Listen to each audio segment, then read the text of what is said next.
السلام علیکم دوستوں، اس ایپیسوڈ کے آغاز میں ہم دیکھتے ہیں بورو قبیلے کے اندر بیلگم صاحب چاغری صاحب سے کہتے ہیں ہم نے سنا ہے کہ مرکزی انتظامیہ میں کیے گئے سلطان کے نئے فیصلے بعض سرداران کو قبول نہیں ہیں حضور۔ اس پر چاغری صاحب کہتے ہیں انہیں علم نہیں ہے کہ یہ فیصلے ہماری سلطنت کے مفاد کے لیے ہیں۔ اگر ایک سر اڑے گا تو کون ہے جو ایک سر کی جگہ دو بنائے گا؟ کیا ہمارے سلطان کی نیت جاننے کے لیے ہمارا اپنی میان سے تلوار نکالنا ضروری ہے؟ تبھی الپ ارسلان اور ان کے ساتھی گھوڑے سمیت چاغری صاحب کے پاس پہنچتے ہیں۔ الپ ارسلان اپنے بابا کو پکارتے ہوئے کہتے ہیں حضور آپ اتنے غصے میں کیوں ہیں؟ چاغری صاحب کہتے ہیں اہم نہیں ہے الپ ارسلان، اور اس کے بعد گھوڑوں کے ساتھ بندھے ہوئے صندوقوں کو دیکھتے ہیں اور الپ ارسلان سے مخاطب ہو کر خوشی کے انداز میں کہتے ہیں تم قبیلے میں ایسی خوشخبری لائے ہو کہ غم اور تکلیف کوسوں دور چلے گئے۔ الپ ارسلان کہتے ہیں اللہ تعالیٰ کے حکم سے ہم نے کفار سے اپنا حق لے لیا حضور، اور اب سے مورو قبیلے کو مزید بہتر کریں گے انشاءاللہ۔ چاغری صاحب کہتے ہیں ہمارے شہزادے صرف تلواروں سے گھرے ہوئے نہیں ہوں گے بلکہ ان کے چاروں طرف علم و عرفان کے مراکز بھی ہوں گے الحمدللہ۔ اس کے بعد ہم اکچا خاتون کو دیکھتے ہیں جو اپنے کام میں لگنے کے بعد اونچی آواز میں گنگنا رہی ہوتی ہے مجھے ایک غیر متوقع پریشانی ہے، قادر مطلق خدا زخم دل کو انگارے کی طرح صاف کرتا ہے، نہ والد ہے نہ والدہ اور نہ ہی کوئی ٹھکانہ ہے۔ حسن صاحب جو چلتے ہوئے یہ آواز سنتے ہیں اور اکچا خاتون کی جانب بڑھتے ہیں۔ اکچا خاتون مسلسل کہتی ہے آنسو نہیں رکتے، آنکھوں سے جھلک جاتے ہیں۔ حسن صاحب اس کے قریب جا کر کہتے ہیں کہا جاتا ہے کہ خوبصورت آواز عالم ارواح سے خبر لاتی ہے، اس کا درست ہونا واضح ہو گیا ہے۔ اکچا خاتون ان کے قریب جا کر کھڑی ہوتی ہے اور حسن صاحب اس سے مخاطب ہو کر کہتے ہیں تمہاری آواز خوبصورت ہے۔ اکچا خاتون کہتی ہے سلامت رہیں جناب، میں نے واسپور گان میں ایک گلوکار شاعر سے سیکھا تھا۔ حسن صاحب کہتے ہیں اگر قسمت میں ہوا تو واسپور گان میں قید ترک کل قبیلے آ جائیں گے، اور اس کے بعد اس سے پوچھتے ہیں کیا تمہارا کوئی وہاں ہے؟ اکچا خاتون دکھی ہوتے ہوئے کہتی ہے جب میرے ماں باپ فوت ہوئے تو میں بہت چھوٹی تھی، بہت سو نے میرا ہاتھ تھاما، میرے جاننے والے ہیں لیکن میرا قریبی کوئی نہیں ہے۔ حسن صاحب اس سے کہتے ہیں فکر نہ کرو بیٹی، جس کا کوئی نہیں اللہ اس کا ہے، لیکن اب سے تم ہماری بیٹی ہو، تم اس قبیلے کی بیٹی ہو، اگر کسی چیز کی ضرورت ہو تو بلا جھجک میرے پاس آنا۔ اکچا خاتون کہتی ہے سلامت رہیں جناب، اور اس کے بعد حسن صاحب جب اپنے رستے پر چلتے ہیں تو وہ بھی وہی گنگنانا شروع کر دیتے ہیں۔ ادھر ہم شہزادے سلمان اور کاراجا کو دیکھتے ہیں۔ شہزادہ سلمان کاراجا سے کہتا ہے امی نے بتایا کہ تم نے چاغری صاحب کی بے ادبی کی اور ان کی موجودگی میں آواز بلند کی۔ کاراجا کہتی ہے میں نے کب کہا کہ میں احترام کرتی ہوں؟ جو کچھ میں نے دیکھا کیا وہ بتانا بے ادبی ہے یا چاغری صاحب کی حفاظت کے لیے تھا؟ اس سانپ جیسی عورت کی الزام تراشی ہے جو کسی نامعلوم مقام سے آئی ہوئی ہے۔ اور اس کے بعد وہ جگ سے گلاس میں پانی بھرنے لگتی ہے مگر جگ کے اندر پانی نہیں ہوتا۔ جیسے ہی وہ اٹھ کر جانے لگتی ہے شہزادے سلمان سے مخاطب ہو کر کہتی ہے اگر تم اس طرح خاموش رہے تو کاراجا اپنا پیٹ بعد میں بھر لے گی۔ یہ کہنے کے بعد وہ وہاں سے چلی جاتی ہے۔ ادھر ہم چاغری صاحب شہزادے الپ ارسلان اور شہور سلطانہ کو دیکھتے ہیں۔ الپ ارسلان چاغری صاحب سے کہتے ہیں ہمارے سلطان مجھے مسئلہ ختم کرنے کا حکم دے رہے ہیں حضور، لیکن اگرچہ میں نے ابھی تک انہیں نہیں بتایا کہ بوزان کے حوالے سے میرے شکوک و شبہات روز بروز بڑھتے جا رہے ہیں۔ چاغری صاحب کہتے ہیں مجھے تمہارے احساسات پر مکمل بھروسہ ہے بیٹا، اگر ضرورت پڑی تو میں اپنے بھائی تغرل کو اس کے حوالے سے خط لکھوں گا،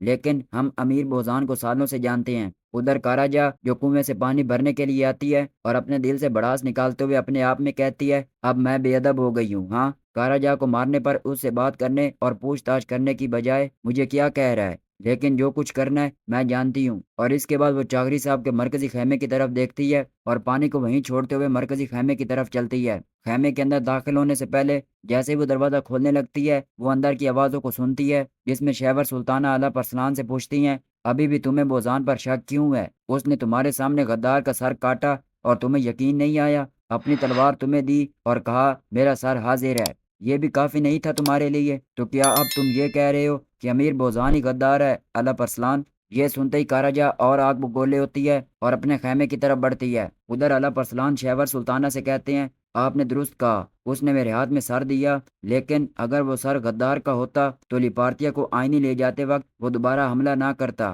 انہیں دوبارہ کسی دن حملہ کرنے سے روکنے کے لیے ہمیں ابھی سے محتاط رہنا ہوگا۔ چاغری صاحب کہتے ہیں اگر بات ہمارے آدمیوں سے متعلق ہے تو جو کچھ بھی کر رہے ہو اس میں سستی نہ کرو بیٹا۔ شہور سلطانہ الپ ارسلان سے پوچھتی ہے تمہارے ذہن میں کیا ہے بھائی جان؟ ادھر ہم شہزادے سلمان کو دیکھتے ہیں جو اپنی بیوی کی بات کو ابھی تک ذہن میں بٹھائے ہوئے سوچ رہے ہوتے ہیں۔ کاراجا خیمے کے اندر داخل ہوتی ہے اور شہزادے سلمان سے کہتی ہے تمہارے بھائی کا میرے بھائی سے کیا مسئلہ ہے سلمان؟ شہزادہ سلمان اٹھتے ہوئے کاراجا سے پوچھتا ہے، کیا کہہ رہی ہو کاراجا؟ کاراجا کہتی ہے، اللہ پرسلان، میں نے اپنے کانوں سے سنا ہے ہمارے سردار چاغری صاحب اور شہبہ سلطانہ کے سامنے میرے بھائی پر الزام تراشی کر رہا ہے۔ جو کچھ بھی اس کے بارے میں کہا جا رہا ہے کیا وہ میرے متعلق نہیں سمجھا جائے گا؟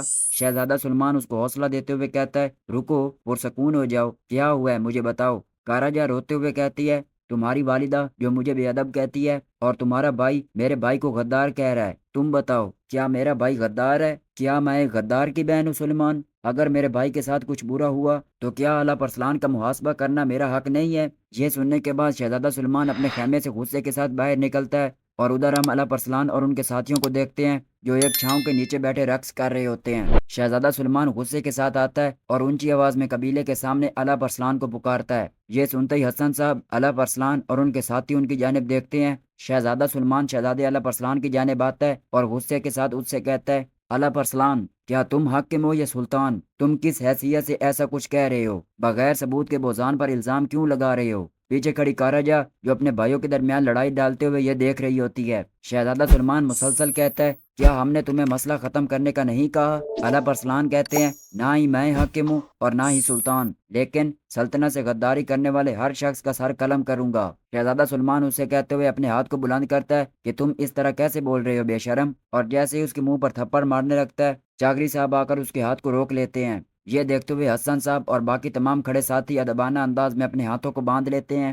چاغری صاحب شہزادے سلمان سے مخاطب ہو کر کہتے ہیں، اصل بے شرمی تو بھائی کا بھائی پر ہاتھ اٹھانا ہے۔ جیسے ہی شہزادہ سلمان اپنے بابا کو پکارتا ہے، چاغری صاحب غصے کے ساتھ کہتے ہیں، سلمان۔ یہ سننے کے بعد شہزادہ سلمان ان تمام لوگوں کے درمیان سے چلا جاتا ہے۔ ادھر ہم آئینی قلعے کا منظر دیکھتے ہیں جہاں یانیس اپنے کمرے کے اندر بیٹھا ہوتا ہے۔ تبھی رومانوس دیوجین وہاں پر آتا ہے اور اسے مخاطب ہو کر کہتا ہے، محترم گورنر، اور اس کے بعد اپنے ہاتھ میں شراب سے بھرے ہوئے جگ کو دکھاتا ہے۔ دیوجین شراب کو گلاس میں ڈالتے ہوئے اس سے مخاطب ہو کر کہتا ہے، واسپورگان جانے سے پہلے اگر آپ چاہیں تو ہمیں اپنی تلخیاں بھلا دینی چاہیے، یقیناً اب ہم مل کر کام کریں گے۔ یانیس جو شراب کو پینے سے پہلے اپنے کپڑے کے ساتھ لگے ہوئے ایک بیج کو اتارتا ہے اور ایک ڈبی کے اندر رکھ کر بند کر دیتا ہے۔ یانیس رومانوس دیوجین سے مخاطب ہو کر کہتا ہے، میں کون ہوں؟ اگر تم یہ نہ بھولے تو یقیناً ہم عام آنگی سے کام کر سکتے ہیں دیوجین۔ دیوجین کہتا ہے، اس میں شک نہ کریں۔ جیسے وہ شراب پیتے ہیں، دیوجین یانیس سے کہتا ہے، لیکن مسلمان غلاموں کو حوالے کرنا بالکل بھی اچھا نہیں تھا۔